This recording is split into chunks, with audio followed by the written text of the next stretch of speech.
Hello and welcome back to First Act, a podcast from Koshy's Business Builders. I'm Cess Busby. And I'm Adam Bubb. And now you're here because you love stories. Stories about people with big ideas, people who are open books about their businesses, ups, downs and in-betweens. Yeah, that's actually been the thing that keeps on surprising me each week, Cess, with all of the amazing business innovators that we've spoken to so far. They've been really open about the mistakes as well as the successes, the moments that you learn from. And it's that whole thing about like strength in vulnerability, as they say. So First Act is all about the origin stories and moments of challenge and inspiration behind entrepreneur journeys. And today's guest knows a lot about the challenges of stepping outside of their comfort zone. From humble beginnings, Sarah Cordiner's passion for education has helped hundreds of thousands of small business owners use their expertise to create new revenue streams. She's the queen of online courses, has been cited by Forbes as a leader in the education space, ranked by HuffPost as one of the world's 50 must-follow women entrepreneurs, and has the #1 blog in the e-learning space. Not to mention, she holds the record as the youngest university executive director and head of campus in Australian history. Sarah, thanks for joining us on First Act. It's wonderful to be here. And we talk about trials, tribulations and challenges. That is just an intrinsic part of this incredible journey that is being a business owner. I'm looking forward to sharing them with you today. Oh, thank you so much, Sarah. We are excited to chat with you. Look, we always start with our First Act icebreaker. And your icebreaker for today is, you've got a sneaky half day to spend on yourself. What do you do with it? Ooh, this is an interesting one. Well, I think with myself personally, I think a lot of other businesses can relate to this as well, that we all go through natural energy flows. And I don't know about you guys, but I definitely have some days where let's say I've got that half day free. Sometimes, I'm going to be honest, I just want to lay on the couch and watch something completely brainless on Netflix. Sometimes I have some energy and the weather's nice and I go out for a lovely walk. But really for me, a lot of the time, luckily, I've built my business around my passions. And I have been accused of being a workaholic, but I actually like to banish that word for entrepreneurs, because when you build your business around something that you love, around your genuine passion, you can do it all of the time without it ever feeling like work. And and I say ever, the point for me is that what I find when I do have, say someone cancels an appointment with me, and that's usually how I'll find myself with a spare half a day, I will use that as an opportunity of more time I didn't expect to have to invest in the things I love doing. I really like content creating. For me, sharing tips about things that I've learned, things that have worked for me, whether I'm popping that down in a quick video or writing an article or putting another chapter in my next book that I'm writing, or coming up with a new idea for helping my members in my academy. For me, I find that spare time the most wonderful opportunity to sit down and create, self-express in a way that is then going on to help the people that I serve and grow my business at the same time. But really, I think we need to be okay with tapping in with our energy flow at the time. There's no point pushing yourself to work if you are not in the mood, if you're not going to be productive, if you're going to sit there just clicking tabs. Sometimes it is a good idea to just completely walk away and have a guilt-free moment of doing nothing at all. Go and binge watch something. Yeah. Oh, look, it's something I think we learned throughout the pandemic, is that there was a lot of people who are going, oh, look, I need to do something productive. I need to learn a language. I need to do an online course. And of course, that's a big area of what you do. So there's a lot of wanting to be productive, but sometimes it's okay just to go, you know what? I don't need to be productive right now. I will be productive another time. Now, Sarah, this big education journey that you've been on, let's take it right back, because you come from Gypsy heritage, and traditionally education is not something for a Gypsy woman. It's kind of frowned upon, but you really broke the mold by not only getting a degree, you got a postgraduate degree, you got a diploma. So a few questions. What sparked your passion for education, and why did you want to go to uni? Nice. Well, all of us have within us, we are all intrinsically curious from the day that we're born. Anyone who's got children or knows kids, look at a kid. They are so curious. They are so interested in how the world works, how stuff works. They're so playfully curious about what's going on around them. So I always hear a lot of people saying, I'm not naturally a learner. I'm not naturally somebody who is good at learning new things. We all are. We're born that way. That's exactly how our species has been able to evolve and stay alive and grow into the species we are today. And for me, I was definitely a very curious young person. I wanted to know how everything worked. And I really, really enjoyed that sense of satisfaction that comes and a sense of accomplishment that comes for being able to develop new skills. You know, being a kid back in the day, that might have been drawing a picture or painting something or playing a particular game or learning the lyrics to one of my favorite songs. Right the way through to today, where I'm learning really complex tech. I'm in the process of about to launch a software platform. These things that years ago I just thought I wouldn't even have a clue where to start. And for me, back in the day, I guess, I went through education as somebody who, as you said, come from a gypsy background, and education was sort of something that was for other people. And I found that I was good at learning. I wasn't the best at school. I didn't fit in very well. I ended up going to an all-girls Catholic school, coming from a rough gypsy background. I didn't quite fit that mold amazingly, and it was tough. And I remember it being so tough that I thought, I just hate school. I hate it. There was one particular day when I was in the history class. I was about 14 years old. So as you can imagine, that came with a little splashing of the typical teenage resilience to being in the classroom. But I remember we were learning about King Henry VIII and all of his wives. And I, with genuine curiosity, I put up my hand and I said, sir, how is this going to help me in my life? How is learning about a bunch of dead guys going to help me get a job or, learn how to be a good person? And he thought I was being rude. I was genuinely curious. How does this apply to me?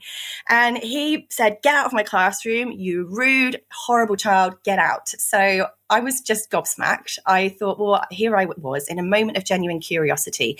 This was his opportunity to tell me about, how everything that's come before us has created what we have now, how all the things in our own past can accumulate together to help us grow into new versions of ourselves. But this history teacher didn't want to give me a moment of learning, and he kicked me out the classroom. And as I walked out of that room, I flung my backpack over my shoulder. I genuinely made a vow to myself that I would never walk back into a classroom again. I went and hid in the art room and put all of my skills into more creative endeavors at which I excelled because there was no right or wrong. But I remember waiting in that art room until my schooling was over. Basically, I couldn't wait to leave. I hated it. I was like, as soon as this is over, I'm never, ever, ever, ever going to learn stuff again. School can off, right? And I did that. I waited. I finished school.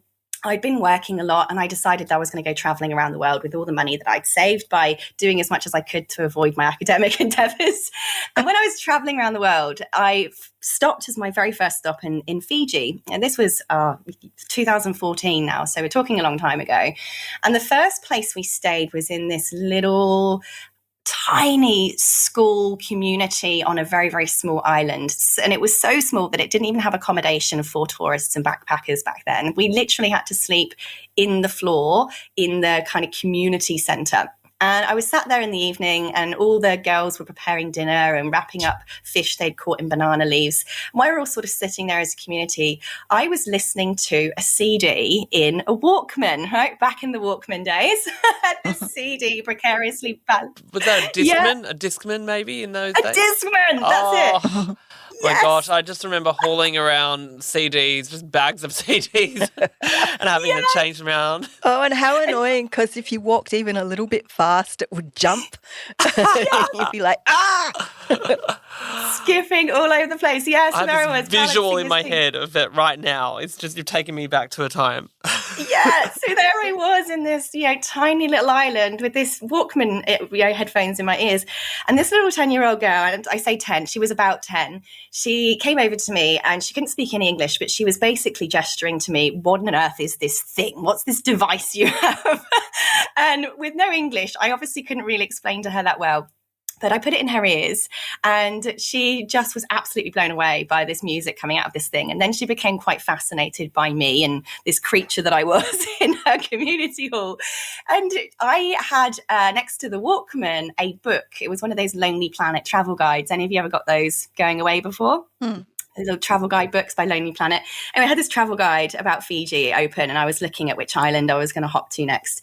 And sort of somehow I managed to understand that she was asking what was this map I had in front of me.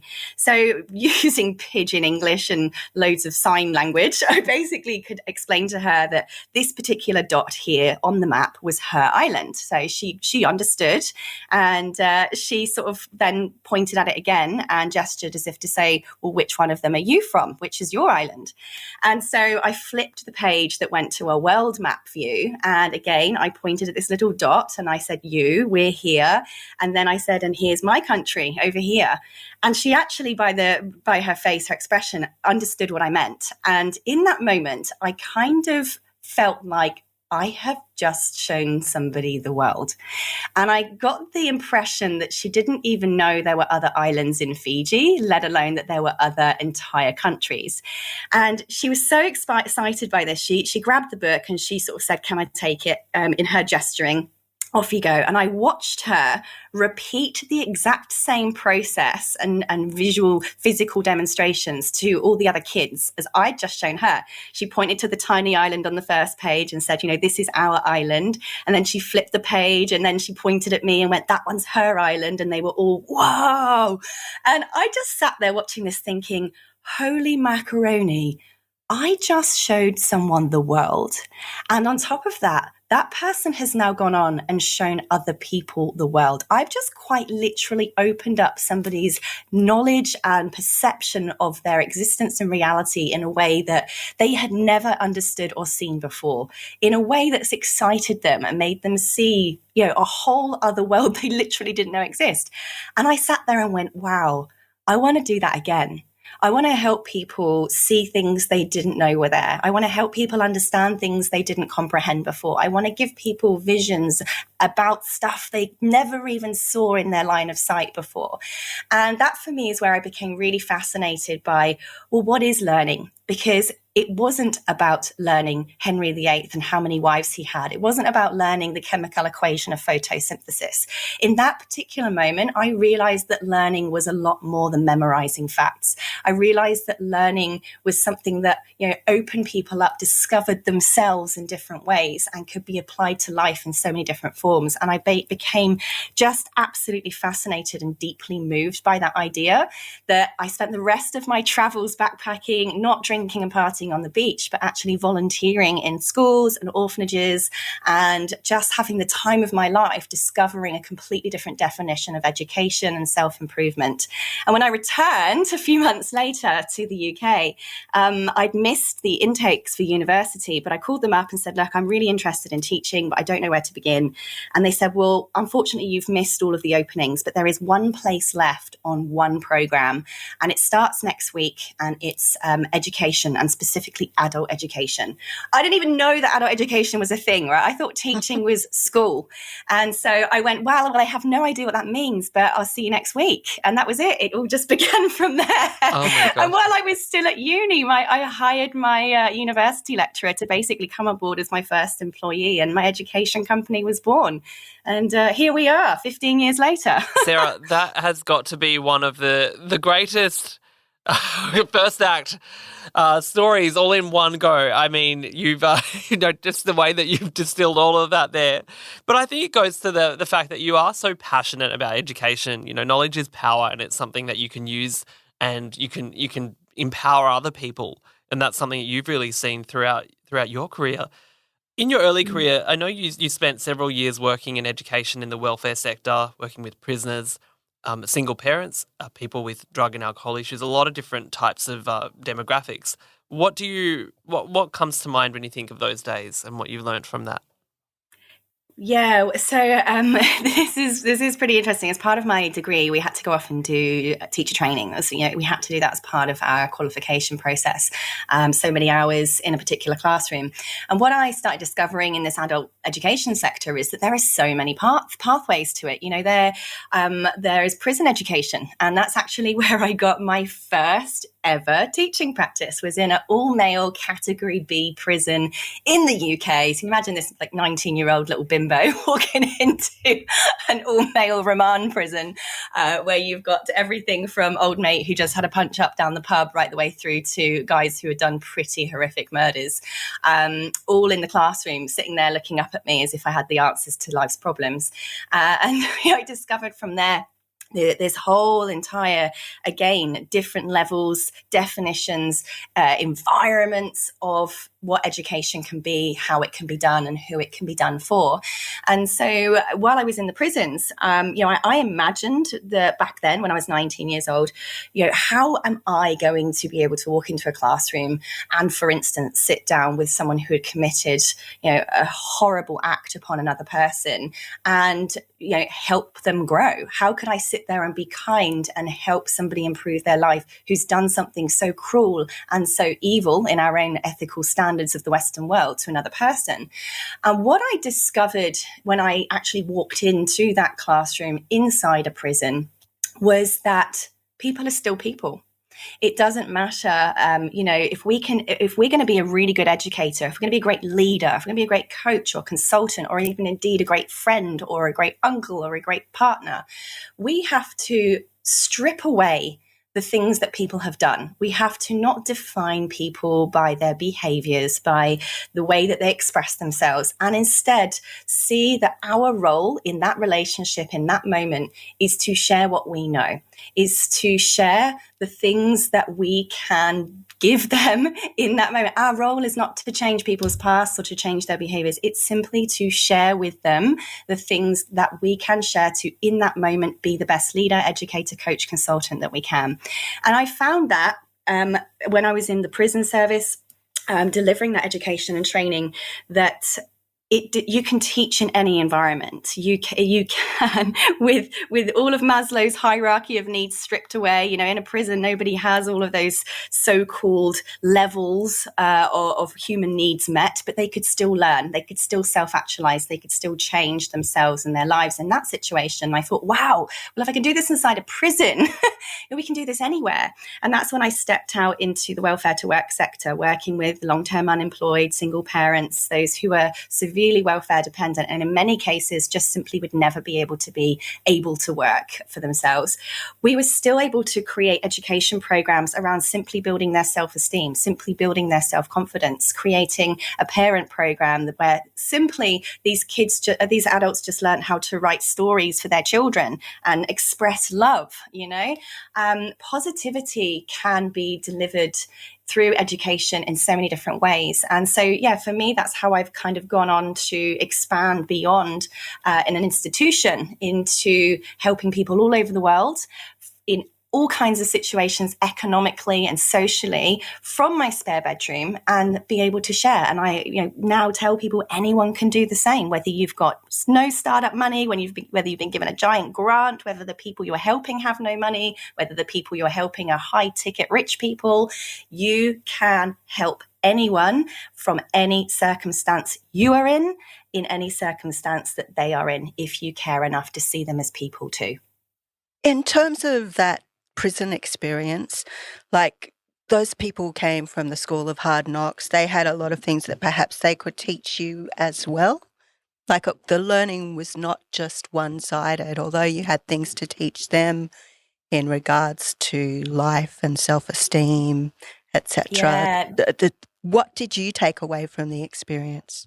Oh, you really hit the nail on the head there, Cess. Is that one of the most beautiful things about working with adults is that everyone comes to you with a background of their own as well. And it is such a two-way process, as you said there. You get just as much back from everyone else as they get from you.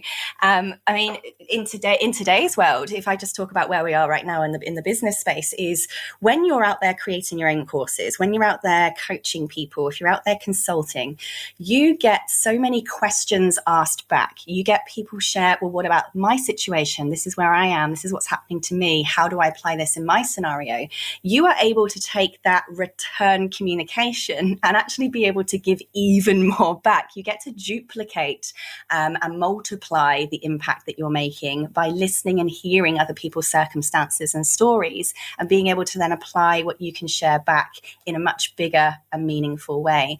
But look, going back into the experience you just said there was within the prison, I actually wrote a huge amount for my dissertation. I published work on a lot of the meaning I took from that experience. But it does, for me, just, kind of reiterating what I said there, is that when we remove ourselves as leaders, and a lot of leaders go out there and focus on themselves. Here's who I am. Here's what I teach. Here's what I have to give. That very didactic, authoritarian approach to leading and helping others, the very one way. Yes, those people do make a certain success of themselves to a degree, but their success is very much capped. When you go into any leadership or educational or communicative relationship whatsoever, and you go into it with that much more two-way approach and that you understand that the people in front of you have as much to implement back, it really does dramatically change, deepen that relationship, the trust that those people have in you, and ultimately what everybody takes away from it. Such important insights around education and pedagogy and how people learn and what you get out of it. Can I ask? I would like to move it to a little bit further down the timeline. So you have this great job that you loved, and then the roof caves in and you get made redundant. I personally know what that feels like. It's not a great feeling. But this moment was a turning point for you in your entrepreneurial journey. Can you talk us through what happened next? Oh, yes. I think the word redundancy makes a lot of us feel like curling up, particularly after the last 2 years we've just had. It's awful. You feel like you've been thrown on the scrap heap. I mean, to say that you're redundant, it sounds like, that useless. you as a person have no use anymore. It's awful. Yeah. Just crushing. I think anyone who has been through a redundancy and they themselves have come out of it feeling like they are redundant as a human being is absolutely, I think, a mass trauma that the world's going to have some time to adjust to over the next few years, particularly after COVID. I fortunately have had my own business through COVID. So, my security is dependent on my own hard work in that sense. But for those people who had no choice with redundancies, I can relate because, yes, I came out of that prison work experience and actually got offered a paid job on the outside. And so very quickly after doing my teaching practice in the prison, I became training manager in the southwest of the UK and became responsible for writing a whole range of curriculum, teaching and training all of the trainers across this organisation who had these contracts in the UK. And I loved it. I was so happy. I was doing curriculum design development. I was teacher training. I was still out on the front line working with the clients as well. For me, it was just everything. I got to travel around the UK to all the different offices, and I was living the dream. And at such a young age to have achieved such a high rank, and quite frankly, I was earning a significant salary. I was just going, my dreams come true. And I'm fresh out of university, And one day we all got called into the office, and there was some very important people sat there in suits who just basically said, "We're really sorry, we're changing contracts, and you may not have a job." So they said, the process is taking place now. And you're going to basically find out within the next few weeks or months whether or not you're redundant. And I was absolutely heartbroken. There are no words that can express to you how completely and utterly devastated I was. I had these little flashes of, there was a kid called Dave who'd gone through a horrible experience and I'd helped change his life, and I was thinking of all these little individual people, and I'm thinking, I can't not help these people. What about the Daves? What about the Justins? What about the Rebeccas? And my heart was falling to pieces. I thought, I've barely scraped the surface. There are hundreds, probably thousands of people that still need need this help that I haven't got to yet. And I'm not trying to give myself any hero complex here. I loved it. I wanted to do more of it. I wanted to do it for the rest of my life. And so I thought, well, I'm not going to sit here for the weeks or the months that they may come back to me and say, you don't have a job anymore. So I thought, well, instead of relying on an employer to make sure that I can keep doing this work that I love, I'm going to do it for myself. And so I got to work. I knew how to create courses. I knew how to do curriculum design. I knew how to teach. I had all the contacts, and I was really, really honest. I just got to work. I went out to local governments, to local councils. I said, here's all the stuff I can teach. I can start today. I quickly registered a business name and made a price list. And within a few months, I had my first bunch of contracts, and it took off. It absolutely took off. So I'm thinking, great, when all this redundancy processes, we're going to be fine. And as it turned out, the company did lose its contract. Everything got shut down.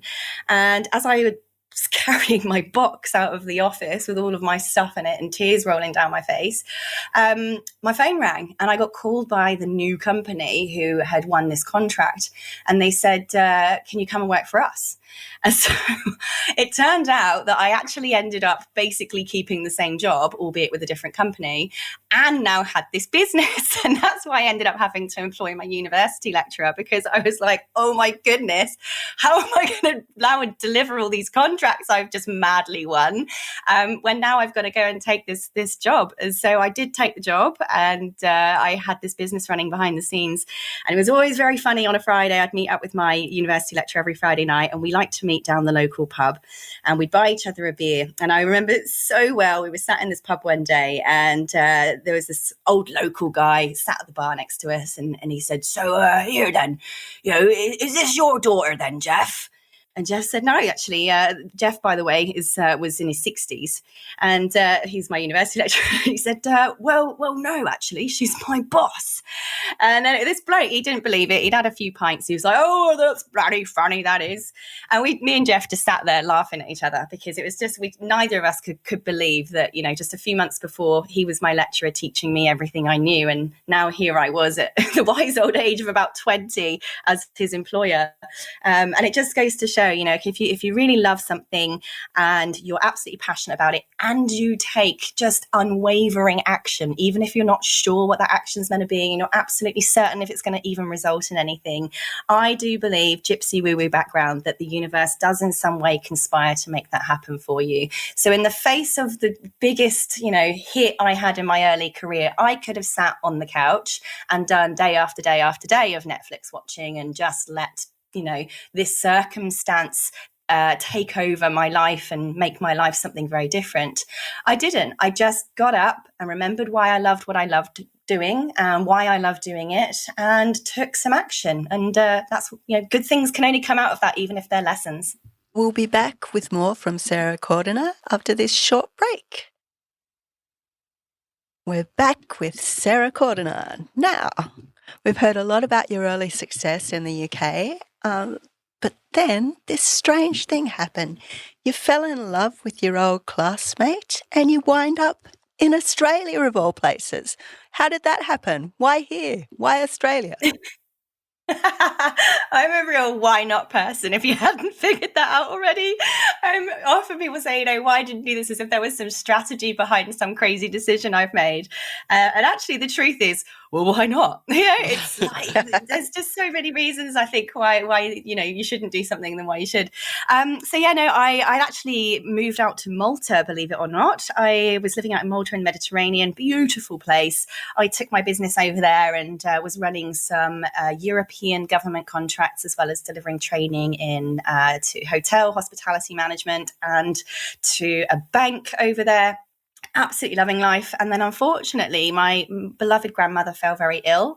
So I flew back to the UK to visit my grandmother. And whilst I was there, bumped into a man who I instantly fell in love with. And he said, Sarah, you don't recognise me, do you?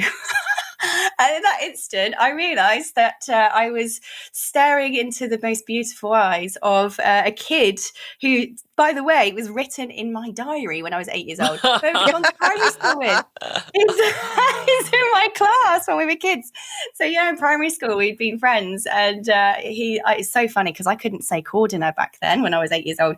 I've got this diary entry from, I think it was 1994, and it says, Alex Coordinator is my friend. I really like him. He is nice.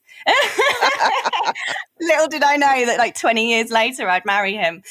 So yeah, we kind of met, and 6 weeks later we were completely head over heels in love, and he said to me, shall we get married and move to Australia? And I went, why not? So we did. That's what too much home and away and neighbours does to you. Shall we get married and move to Australia? Why not?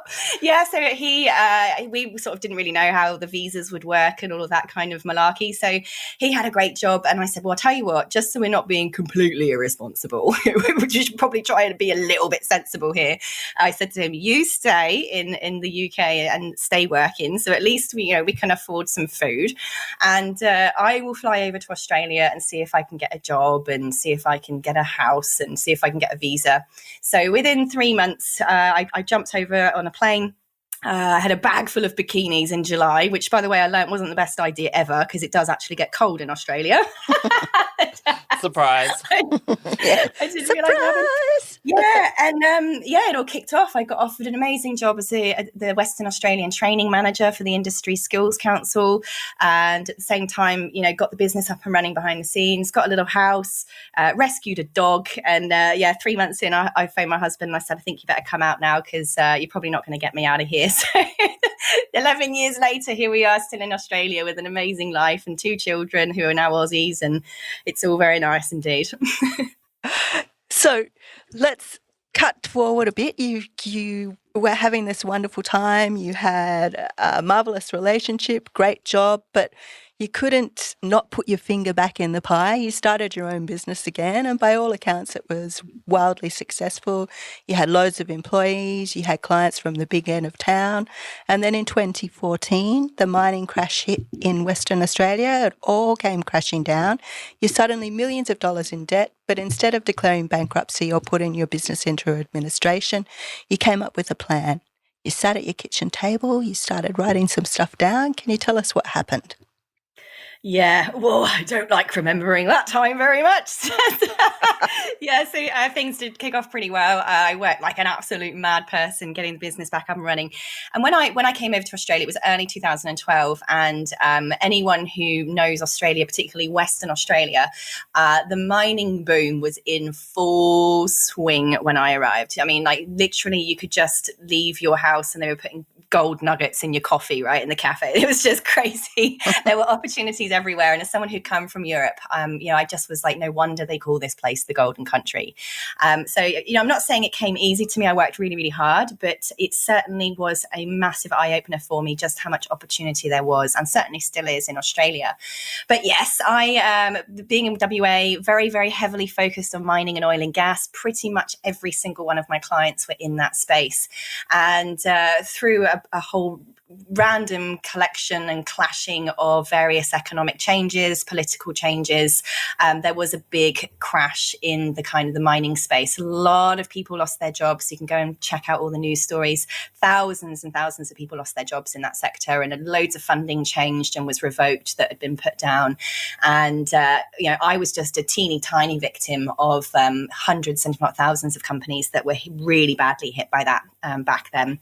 And yeah, so there I was, thinking I had this amazing business, which it was. And yeah, overnight, I basically lost $2.7 million in contracts, and had all these staff that basically, unfortunately, I had to turn around and say, I'm so sorry, but I can't continue your contract. And it was devastating.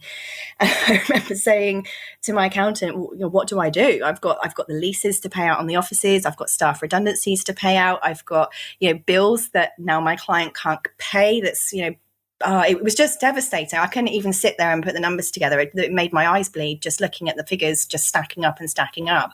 My accountant was like, Sarah, you're one person. You've built a successful business, but he said, there's no other way but to fold. You have to go into administration. There is no way around this.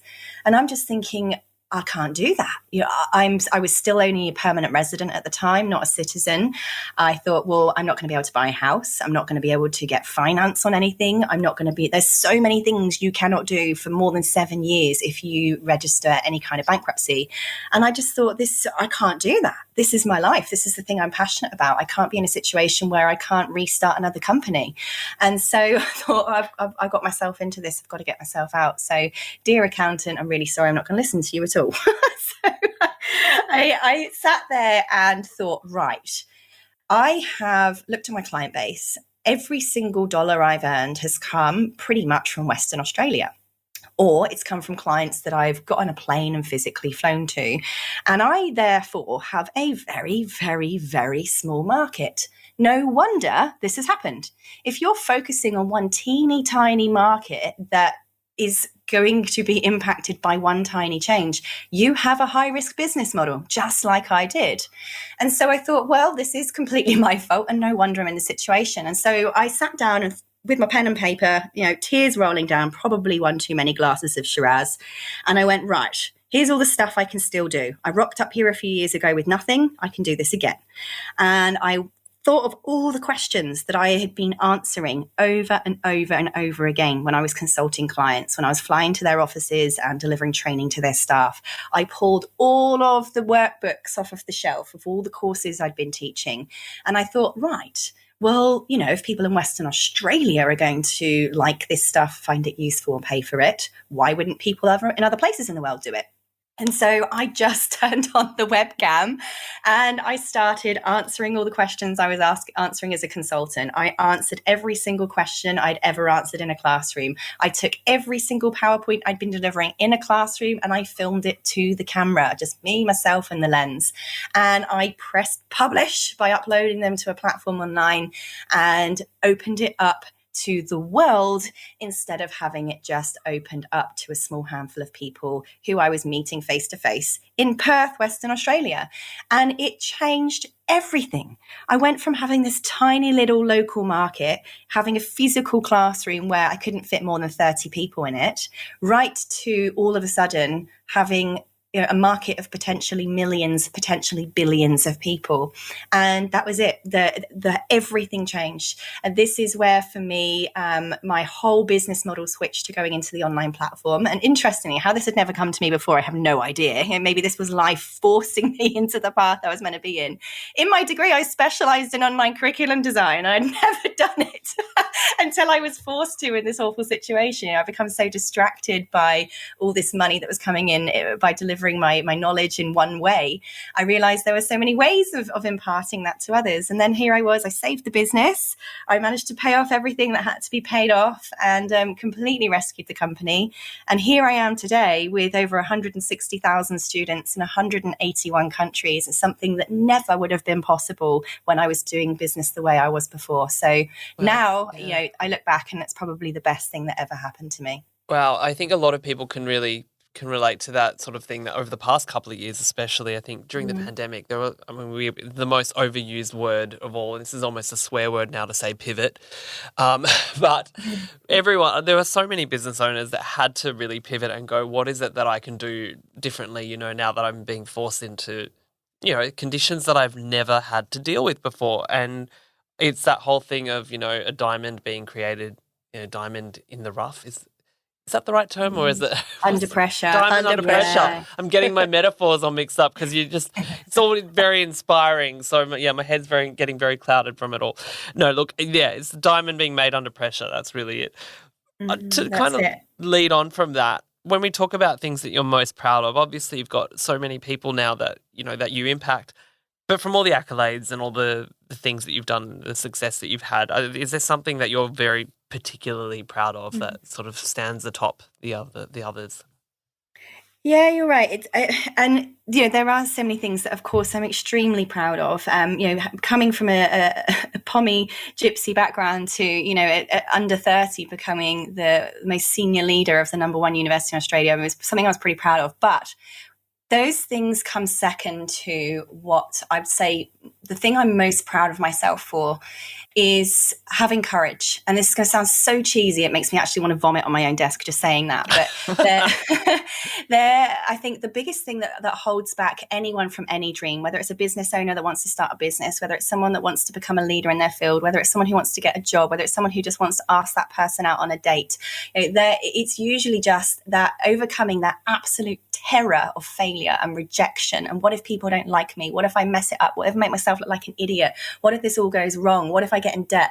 These are the endless fears that we have. I'm too young, no one's going to listen to me. I'm too old, no one's going to listen to me. I'm not pretty enough to be on camera. All these millions of things are there to hold us back from our dreams. And, myself included, still to this day, I have over, I think, 800 videos on YouTube, thousands of videos in my online course. I've been on millions of podcasts, not millions, I've been on a lot of podcasts.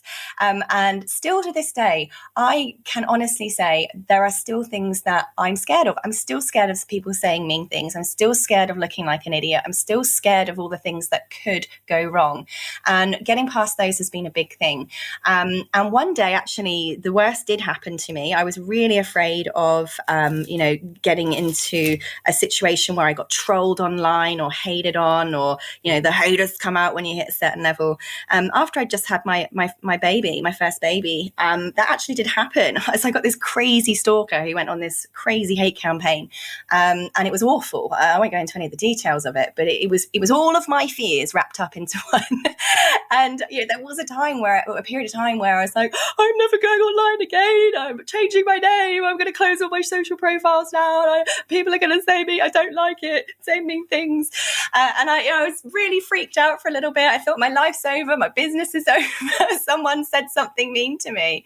And getting myself to continue to put myself out there, to continue to walk into the arena, to continue to stand in the ring instead of getting off and hiding. I stood up and I took the punch in the face and I carried on.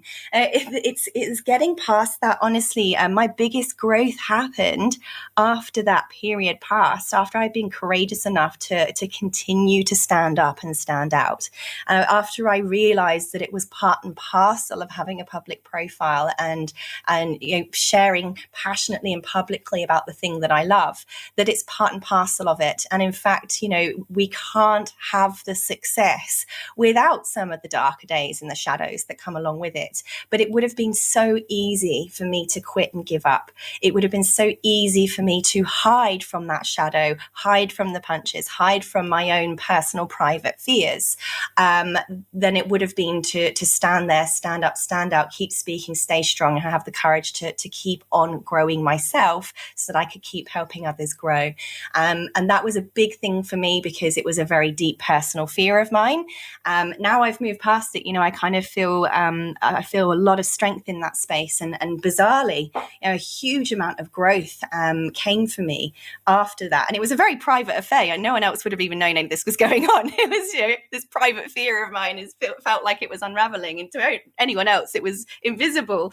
But this is what happens to all of us, right? As business owners, is most of the fears we have are completely invisible, and it's usually winning that battle against ourselves that is the difference between success or failure. So yeah, it's a battle that never ends, but it's definitely one that we will all need to contend with at some level as we go forward. And if we have the courage to war and par through that with ourselves, what's on the other side is quite miraculous. So what was it that was the turning point then? What made you go, yeah, I'm going to stand up, I'm going to step up, I'm going to not be drowned out by the trolls? Because it's easy to say now, looking back in hindsight, but in the time, as you said, you felt terrible. It was kind of a scary moment as well.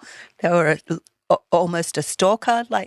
What made you go, no, I'm not going to let this define who I am?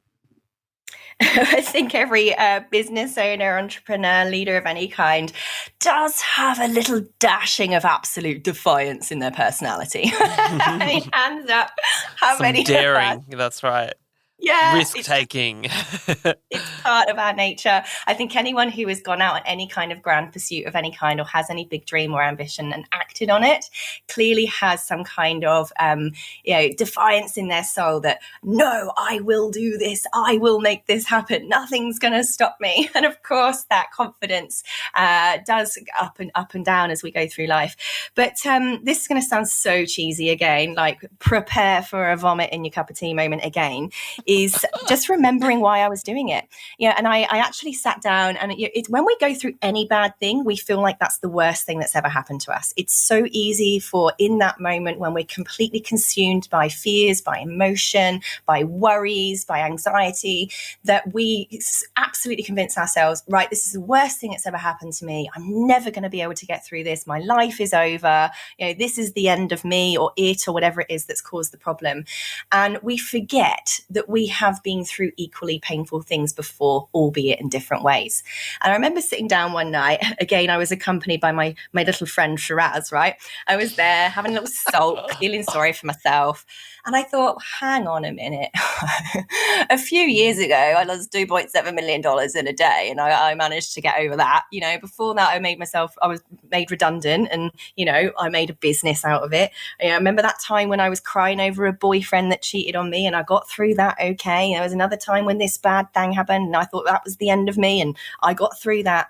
I think it's reminding ourselves that, what you're going through right now, yes, is bad. Not going to undermine any way that anyone feels, but you have probably been through hard stuff before too. There's probably been plenty of other times you've got through absolutely soul-consuming darkness before. You can do it again. And that's, something that I just reminded myself of. Remind yourself of your past wins. Remind yourselves of the fact that you've got through dark times before. And then remind yourself of why you started this thing in the first place. And I remembered the Daves and the Dans and the Jeanettes. I remembered the students that I'd had. I remember, instead of just looking at one or two trolls saying something mean, I remembered the thousands of comments of people saying, thank you, you've changed my life. This is so helpful. It's reshifting your focus from the things that are bad, not working, imperfect, to moving to the things that are great, we have done, we have succeeded in, and that are positive. And if we can give ourselves a moment to let out the bad energy and then go and refocus back on that, as scary as it might be and as overwhelmed as you might feel, it's always the people who carry on despite their fear and despite their worry and despite their emotions that actually do succeed. Now, just to wrap up, just from our conversation so far, it's very clear that you're a real believer that everyone has lessons that they can teach each other. So what's your advice for a business owner that might want to be transferring their skills and expertise into an educational opportunity? Yeah, you're so right, Cess. Yeah, I really do passionately believe that everyone has something to teach. And the first thing is, you do not have to be a qualified teacher to teach something. You do not need to be an approved training organization to deliver training. You can teach anything that you love, that you're passionate about, that is a hobby of yours, that is something that you've done through actual work experience or something that you've just developed your own professional experience in. You can quite literally share the things that you love to other people. I've got people that have gone through my courses that have created extremely good income for themselves, creating courses on candle making, on jewelry making, on golf, on just so many things I can't even think of off the top of my head right now. So yes, everyone has something to teach, and it doesn't necessarily need to be a physical skill, so to speak, like the ones I've just mentioned. There are a lot of people I've worked with who have gone through major life experiences and are now teaching other people how they got through that life experience. Maybe you've been through a massive challenge in your life and got through the other side. There are going to be other people right now, I guarantee you, who are going through that experience right now that you have already been through. And all you have to say is, here are some things that I did to help me get through that thing. Here are some things that worked for me when I was going through that. And in my course or my coaching, I'm just going to share my steps with you in that particular particular method. And the great thing about using that approach is that you're not saying I'm qualified or I'm the best person at this in the world, or I'm, you don't have to be a PhD professional in your thing. You're not saying that you know everything in your topic. By just saying, here's what I've learned, here's what I did, here's what worked for me, you are going to attract people who are like you, who are going through that experience too. And all you're doing is sharing with them your methods and strategies that you just learned by going through it. And that's it. You start there. You will be amazed at just how far you can take yourself. And of course, most importantly, those people who are coming with you. Well, I think there's going to be quite a few people listening to this who are utterly inspired by what you've told us today, Sarah. So thank you so much for joining us. We really appreciate you taking the time to chat with us here at First Act. My absolute pleasure. Thank you so much for allowing me to come along. And, if there's one thing I can leave today's conversation with is, from my experience in 15 years of doing this, is it's a forever journey. A lot of people think that going out and starting a business is you come up with a name, you come up with the product, you put it out there and the journey's done. Really, that's where it begins. It is, it's a constant journey of up and down. And if you learn to see every one of the downs as an incredible opportunity or a learning moment, as choosy as that is, there's nothing that can hold you down for long. And keep remembering all those people that need you, need your help, need your advice, whether it's just as a friend, let alone as someone who's doing this for business. You're going to leave this world a better place than you found it. That is a great note to end on. So for more information on Sarah Cordiner, head to sarahcordiner.com. That's spelled SarahCordiner.com. That's not coordinator. And thank you so much for joining us for another episode of First Act. Give us a 5-star review if you're loving these chats. Please do. We'll love you forever. We'll be back next week for another First Act conversation. See you then.